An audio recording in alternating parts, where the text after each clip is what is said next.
ቱርካን ሚኔን ከጨዋታው ውጪ አርጋታለች። ሚኔ ዛሬ ቱርካንን ለማናደድ፣ ለማበሳጨት፣ ለማሳዘን ብላ በተናገረችው ነገር ብቻ እስር ቤት ገብታለች። ሶመር፣ አይላ እንዲሁም ሩቻል አንድ ላይ ሆነው ከቱርካን ጎን በመቆም ሚኔን እስር ቤት እንድትወረወር አድርገዋታል። ነገር ግን ሚኔ ከፊት ለፊት የሚጠብቃት ችሎት አለ። በዚህ ችሎት ላይ የመጣው ክስ እንዲሁም ምስክር ከአንድ ቤተሰብ ብቻ መሆኑ ነገሩን ጠባብ ያደርገዋል። ይህም ሚኔ ሰፊ እድል አላት። ለጠበቃዋ ነገሮች ከውሸት ጋር ቀላቅላ እየነገረችው ነው። እሷ በዚህ መሃል ሁሉ ተጠቂ እንደሆነች ምንም ነገር እንዳላጠፋች ነገረችው። ከዛም በኋላ ሶመርን ከችሎቱ በፊት ማግኘት እንደምትፈልግ እያስረዳችው ነበረ። ነገር ግን ቱርካን እህቶቿን እያገኘቻቸው ነው። ሁለት እህቶቿ ቤት መጡ። መተው ዋናው ሳሎን እየተቀመጡ ናቸው። ከዛ ሩቻል መታ፣ ውይ በመጨረሻ መጣሽ፣ ኔስኪ ኪራዝን ተቀበኝ፣ እጅን ደክሞኛል፣ ከቀደም ጀምሮ እሷን ሲይዝ ነበረ ትላታለች። በዚህ ሳለ ላይ ዶኖሽ እንዲሁም ዳሪያ ለምን ቱርካን ይህ ኃላፊነት እሷ እጅ እንደወደቀ ግራ ገባቸው። ፊታቸው ላይ ግራ መጋባት ይታያል። ከዛ በኋላ ቱርካን ኪራዝን እየተቀበለች አንቺ ለምን የወላ ሰዓት ያሻት አይላ የለችም እንዴ ብላ ጠየቀቻት። አይላ ኪራዝን ተያዘ ወይስ የቤት ስራውን ትስራ ምነካሽ እያለች ስትሰጣን ነበረ።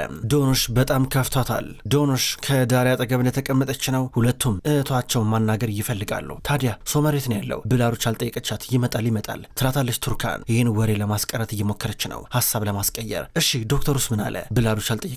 ምንም አላለኝም በኋላ እናወራለን አለቻት ቶሎ ብላ። እንዲህ ስትላት ሩቻል ነው እንዴ ትላለች። ከዛ በኋላ ዳሪያና ዶኖሽ ደነገጡ። እህቴ ምንድነው? ምን ተፈጠረ? ምንድነው? ችግር አለ እንዴ? ዶክተር ምናምን ምንድነው? አዲስ ነገር አለ እንዴ እያለች ዳሪያ ጠይቃለች። ዳሪያ ጫን ብላ ነበር እህቷን የጠየቀቻት። ምንም አታስቢ፣ ምንም ነገር የለም፣ ዝም ብሎ ነው፣ በኋላ ነግራችኋለሁ ወደ ክፍላችን ስንሄድ ስትላቸው ነበረ። ሩቻል ገርማ ታያቸዋለች። ከዛም ቱርካን እህቶቿን ይዛ በቀጥታ ወደ መኝታ ክፍላቸው መጡ። አይ ወይዘሮ ሩቻል ዛሬም ተናዳለች።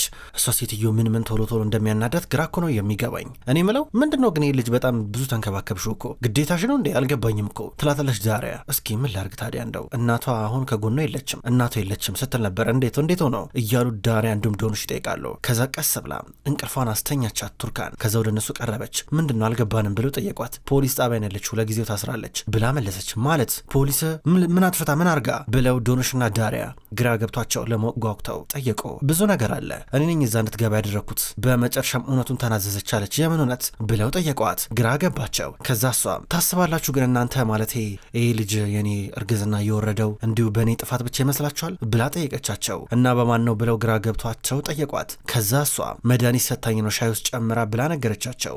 ወይዘሮ ሩቻለም ይህን እንዳጋለጠችና በመጨረሻም ሚኔ ከእውነታ ጋር ተጋሽታ እስር ቤት እንደገባች ትነግራቸዋለች። አያራቺ ሴት እብድናት ከምናስበው በላይ፣ ኧረ በጣም አደገኛ ናት እንዴ እህቴ የሆነ ነገር ብትሆኝስ ኖሮ፣ እሺ አንቺ ባተርፊስ ኖሮ እያሉ እየጠይቋን ነበረ። እዚህ መኖር በጣም አደገኛ እንደሆነ ይነግሯታል። እሷ ግን ስለ እኔ አታስቡ እያለች ነው። ከዛም በኋላ ቱርካን ዶኖሽን ማባበል ጀመረች።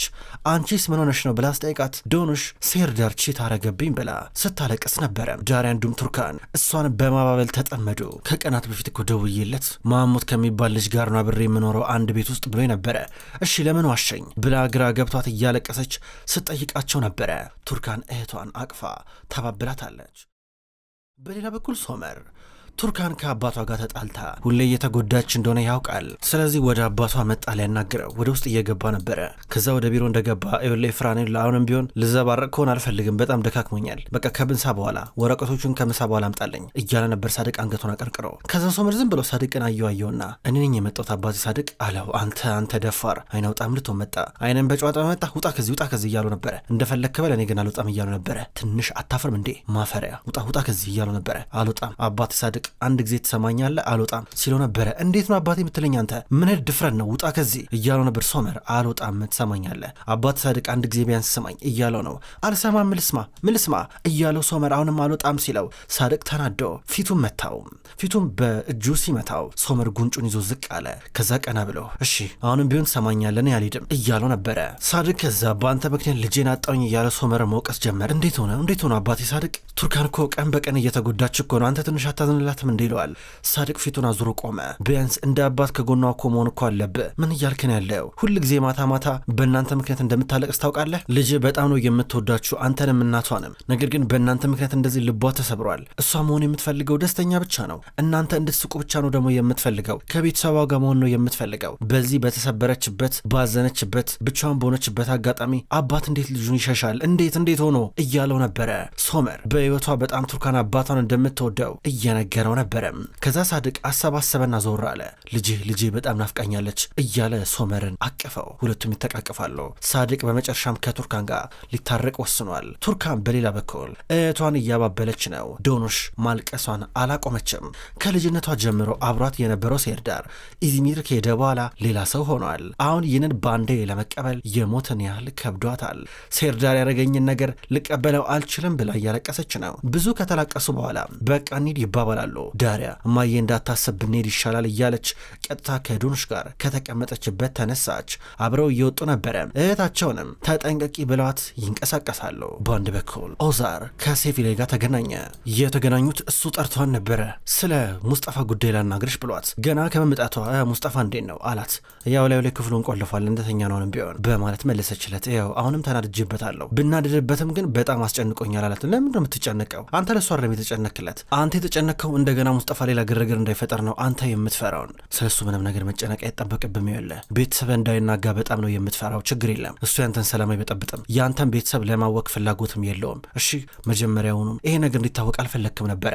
አሁን ስለታወቀ ነው እንደዚህ የታወቀው አለችው። እሺ እኔ ምን አረኩኝ? ምን አጠፋኝ? ይኸውልሽ በመጀመሪያ ደረጃ ከመፍረድሽ በፊት አስቢበት እስኪ። እኔ እዚህ ውስጥ አሁን ምንድን ነው ያጠፋሁት ጥፋት? እሷ እንዴ ነገሩን እየበጠበጠው? ቆይ ተረጋጋ ብየው ነበረ። እኔ ነገሮችን በሂደት እያስኪርኩኝ ነበረ። የሆነ ሆኖ ሁሉ ነገር ተፈጥሯል። ግን ሶመርንም አናግሬዋለሁ። ሶመርም ቢሆን እንደዚህ አይነት ነገር እንዲፈጠር አይፈልግም።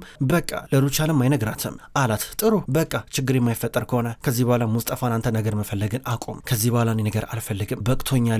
ከዚህ በኋላ በዚህ ጉዳይ መጨቃጨቅ አልፈልግም። ወደ አይቫክ በመምጣቴ እንዲጸጽተኛ አታርገኝ ብላ ልትሄድ ነበር። እጇን ያዘ። ሴቪሌ ቆይ አንዴ፣ እኔ እኮ ልጃችንን ለመጠበቅ እየሞከርኩኝ እኮ ነው አላት። አያገባኝም። ከዚህ በኋላ እሺ አንተ ልጄን ለመቅረብ ልጄን ለመግባባት አይደለም ፍላጎት፣ ኃጢአትን ለማጠብ ነው ፍላጎት። የኔ ልጅ ግን መጠቀም አይደለም። ልቀቀኝ፣ ተወኝ በቃ ብላ ትታው ሄደች። ቆሞ እያሰበ ነው። በሌላ በኩል ሶመር ቱርካንን ጠራት። የሆነ ሬስቶራንት ከጠራት በኋላ በቀጥታ ልታገኘው ሄደች። ስትሄድ የሆነ ጨርቅ ነገር ጉንጩ ላይ ይዞ ነበረ። ስታየው ደነገጠች። ሶመር ፊትህ ማን ነው እንደዚህ ያደረገ? ማን መታ ብላ እያየችው ነበረ። ከዛም በኋላ ምን ተፈጥሮ ነው ብላ ስጠይቀው ችግር የለም ሁሉም ነገር ሰላም ነው እያላን ነበረ። ከኋሏ መጥቶ ሳድቅ ቆመ። ከዛ ቱርካን ደንገጥ ብሎ ወደኋላ ስዞር አባቷን አየችው። ቱርካን ደነገጠች። ከዛ ሶመር በቃ ብቻችሁ ልተዋችሁ ብሎ ሄደ። ከዛ ወደ ነበር ሳድቅ ሴት ልጁን እያቀፈ ነበረ። በጣም ናፍቀሽኛል ብሎ ሲያቅፋት ደስ ብሏት እያለቀሰች ነበረ። ዳሪያና ዶኖሽ ባንድ በኩል እቤት ደረሱ። እናታቸው ደስ ብሏት ነበረ የተቀበለቻቸው። ወደ ውስጥ ገቡ። ከዛ ነስሪን በዚህ ሰዓት ልጆቿ አብረው ስለመጡላት ደስ ብሏታል። ሳድቅም ቱርካንም አጠገቧ የሉም። ከዛም በኋላ ሳድቅ ከቱርካን ጋር ማውራት ጀመረ። ያለፍንበት ጊዜ በጣም አስቸጋሪ ነው። ከዛ ሶመር መጣ። በቃ የተፈጠረውን ነገር ነገረኝ። በጣም ነው ያዘንኩት። በመጨረሻም እንደዚያ ነገር ውስጥ መሆናችን በጣም ያስከፋል አላት። እሷም ብትሆን እየልብ ህመም እየተነሳብን ነው አይደለ? ግፊትም እየጨመረ ነው። ምን እያረክ ነው? ከማን ጋር ነው የምንኖረው? እያለችው ከአጎቷ ጋር እንደሚኖር ከፋቴ ጋር እንደሚኖር እየነገራን ነበረም። ይሄ በመሆኑ እያዘነች ነው። ነገር ግን አሁንም ቢሆን ሳድቅ ስለ ነስሪን አቋሙን አልቀየረም። ገና ቱርካን ብዙ ነገር እንዳታቅ እየሸፋፈነ ነበረ። ብዙ ነገር ሊነግራት አልፈለገም። ከዛም በኋላ ቀስ ብሎ ስለ ፍቺው ዳርዳር ማለት ጀመረ። ከዛ እሷ ለመነችው። ይህን ነገር ተው ብላ ሳድቅ መናደድ ጀመረ። ውሳኔ የመጨረሻ ነው ብሎ። በሌላ በኩል ነስሪን ልጆቿ ቤት መጥተዋል። ከዛ ለእነሱ ምግብ እያቀራረበች ነው። ሻይ ልቅዳላችሁ ስትል አይ ሻይ ጠጥተናል ችግር የለም ቱርካን ጋር ሄደን ነበረ አሏት። ቱርካን ጋር ሄዳችሁ? እኔ እኮ ያው ከኢዝሚር ስትመጪ ቀጥታ ወደ ቤት መጪ መስሎኝ ነበረ አለች ነስሪን። ከዛ ዳሪ አይ እሷ ጋር ሄደንና ትንሽ ተጫወትን፣ ያው ብዙ ነገር ተፈጥሯል እያሏን ነበረ። ከዛ ብዙ ነገር ያብራሩላት ጀመረ። ዶኖሽ አዝናለች። ነስሪን ስለ ልጆቿ እንኳን ብዙ የምታውቀው ነገር የለም ምን ተፈጠረ ስትላት ዶኖሽ ምንም ችግር የለም እያለች ነው። ከዛ ዳሪያ እንዴት የቱርካን ጽንስ እንደወረደ ለእናቷ ነገረቻት። ሚኔ ሻይ ውስጥ የሆነ መድኃኒት ነገር እንደጨመረች ስትነግራት ወይኔ ልጄ ልጄ እች ሴት እብድ ናት፣ የእውነት እብድ ናት፣ እንዴት እንደዚህ ነገር ታደርጋለች? ኧረ እች ሴት እብድ ናት፣ የምር እብድ ናት ብላ አፏን ይዛ እንባ እየተናነቃት እየተንሰፈሰፈች ነበር ስጠይቅ የነበረው። ኧረ ስንት ነገር ውስጥ ነው ያለችው ቱርካን፣ ምን አይነት ነገር ነው የምታሳልፈው ስትል ነበረ። ከዛ ስልክ ተደወለ። ዶኖሽ ላንሳ ብላ ሄደች። ስታነሳ የሚደውለው ሴርዳር ነው። ሄሎ ከማለቷ ሄለው ዶኖሽ እያላት ተናዳ ስልኩን ዘጋችው። ማን የደወለው ይሏታል። በስተት ነው ብላ እየመለሰች ነበረ። ነስሪን አሁን ልጇን የሆነ ነገር ለማለት ብትፈልግም ግን እድሉ የላትም። ቱርካንም ልታናግራት አትፈልግም። ምን ይሻለኛል ብላ ጨንቋት እያሰበች ነበረ። የልጆቿ ነገር ውጥንቅጡ ወጣ። በአንድ በኩል ሳድቅም ቢሆን ከሷ ሊለይ ነው። እናንተ ወደፊት ልጅ ሲኖራችሁ ነው ነገር የሚገባችሁ ትላቸዋለች ሴት ልጆቿን። ማንም እየተረዳት ያለ አልመስልሽ አላት። ነገር ግን ቱርካንና ሶመር ማታ ቤት ሲመጡ መኪና ውስጥ ቁጭ ብለው እየወሩ ነበረ። ከዛ ሁለቱም መቃለድ ጀመሩ። ዛሬ ከአባቷ ጋር በመታረቋ ደስ ብሏት፣ ይህን ያመቻቸው ሶመር በመሆኑ ደስ ብሏት ሁለቱም መሳሳም ጀመሩ። ሁለቱም እየተሳሳቁ ሲሳሳሙ ድንገት ሩቻል በዋናው ሳሎን እያለፈች በረጋ ስደርስ አየቻቸው። ወይ ፈጣሪ፣ ህይወታችን ውስጥ ስንት ከባድ ነገር አለ፣ ምንም እንዳልተፈጠረ ትሆናላችሁ እናንተ ብላ በርቀት አይታቻቸው ልትሄድ ነበረ። ድንገት ወዛር መጣ። እኔውን ኖርማል ህይወት ይናፈቀኝ አላት። ምን ኖርማል ህይወት? ዛሬ እንዴት ነው ጊዜ መጣ ባክህ አለችው። አዎ መጣኛ፣ ምን ችግር አለው ሩቻል? በጊዜ ስመጣ ትጠይቀኛለሽ፣ አርፍጄ ስመጣም ትጠይቀኛለሽ፣ በየትኛው ሰዓት ብመጣ ይሻልሻል አንቺ አላት። አይገርሙኝ እኮ ነው እንደዚህ ያለ መደብም ነበረ። ወደ ኖርማል ህይወት ለመመለስ በጣም ጓጓሳ ብላ ወደ ዋናው ሳሎን ሄደች። ከዛም በኋላ መጠጥ እየቀዳ ነበረ። ስራውን በተመለከተ ብዙ ነገር ብሎኛል፣ አንዳንድ መስተጓጎሎች እየተፈጠሩ ናቸው። ምንድን ነው አለችው። ገና በወሬ ደረጃ ነው ያለው ይላታል። ከዛ መጠጡን ይዞ ተቀመጠ እና በገንዘብ ተስማማችሁ አለችው። አረ ገና ሩቻል ስለ ገንዘብ አልተወራም ገና ነው ይላታል። እና ከነሱ ጋር አላወራም አለችው። ከድርጅቱ ጋር አላወራም ገና ከተወካዮቻቸው ጋር ያወራሁት ይላታል። ከዛ እሷ ቶ በቃ እኔ ያናግራቸዋለሁ አለችው። ብዙውን ጊዜ ከባድ ስራዎችን የምትሰራው ሩቻል ይህንንም ከእጁ እየነጠቀችው ነበረ። ከዛን ሶመር መጥቶ ሶመርና ተቀመጥ እያለችው ነው። ከዛን ጠበቃው መጥቶ ነበረ። ሚኒ ልታይ ትፈልጋለች አለችው። ከዛ ቱርካን በአንድ ጊዜ አምባጓሮ ፈጠረች። አታያትም እያለች ነው። ኧረ እባክሽ ቱርካን አንድ ጊዜ ልብ ግዢ ተረጋጊ እንዴ፣ ይሄ ጉዳይ እኮ አላወቀም። አንቺ እሷ ልትበቀኝ ትፈልጊያለሽ፣ ግን ይሄ ጊዜው አይደለም ሶመር፣ እሷ ማግኘት አለብን። ችሎት ላይ ስንገናኝ ነገሩ እንደ አዲስ ነው የሚሆንብን፣ ትንሽ ፍንጭ ሊኖረን ይገባል አለች ሩቻል። ቱርካን አያገባችሁም እያለች ነው። ቱርካን በፍጹም እንዳታገኛት እያለችው ሶመር ተናዶ ሄደ። ከዛም ኦዛር እንዲሁም ሩቻል ለሁለት ሆኖ ከቱርካን ጋር ያወሩ ጀመረ።